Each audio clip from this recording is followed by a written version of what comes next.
বন্ধুরা সব কিন্তু কাটা শেষ, পুরো ইলিশ মাছটা এই যে কাটা শেষ হয়ে গিয়েছে।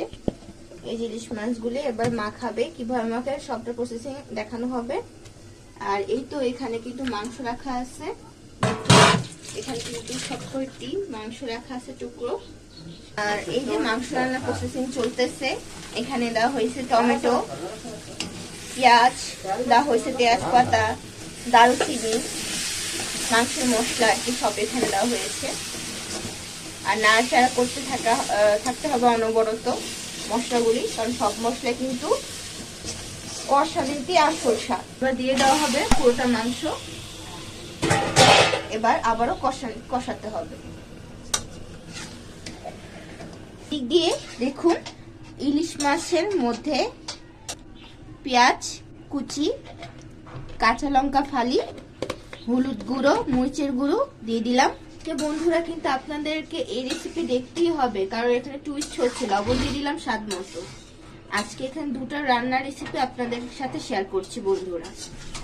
সুন্দর রেসিপি দেখার জন্য কিন্তু আমাদের পাশে থাকতে হবে বন্ধুরা। দিয়ে দিলাম টমেটো কুচি ইলিশ মাছে, আর দিয়ে দিব সরিষার তেল উপর দিয়ে ছড়িয়ে। এবার ভালো করে হাত দিয়ে কিন্তু মেখে নিব।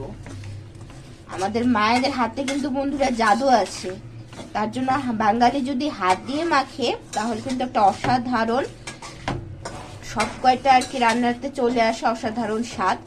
আর সত্যি কথা বলতে গেলে প্রচুর পরিমাণে সরষের তেল একটা গন্ধ আসছে, মনে হচ্ছে কাঁচাই খেয়ে ফেলি।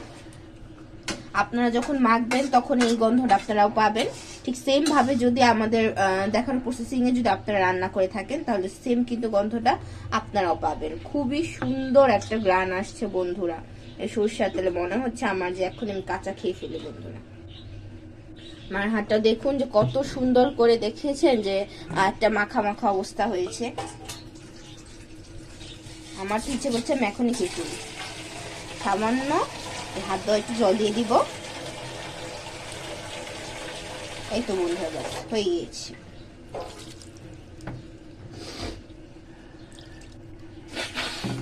দেখুন বন্ধুরা এই তো রেডি। এবার কিন্তু এটাই বসিয়ে দেওয়া হবে না, এটা কিন্তু এখন বসিয়ে দেওয়া হবে। আর যতটা পরিমাণে পারেন সরিষার তেল দিয়ে দিবেন, কারণ এটা দিয়ে কুক করা হবে।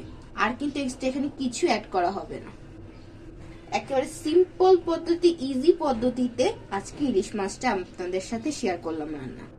এক চুলায় বসে গেল ইলিশ মাছ, আরেক চুলায় হলো মাংস কষানো হচ্ছে। মানে কি একটা কম্বো রেসিপি দেখানো হচ্ছে আপনাদেরকে।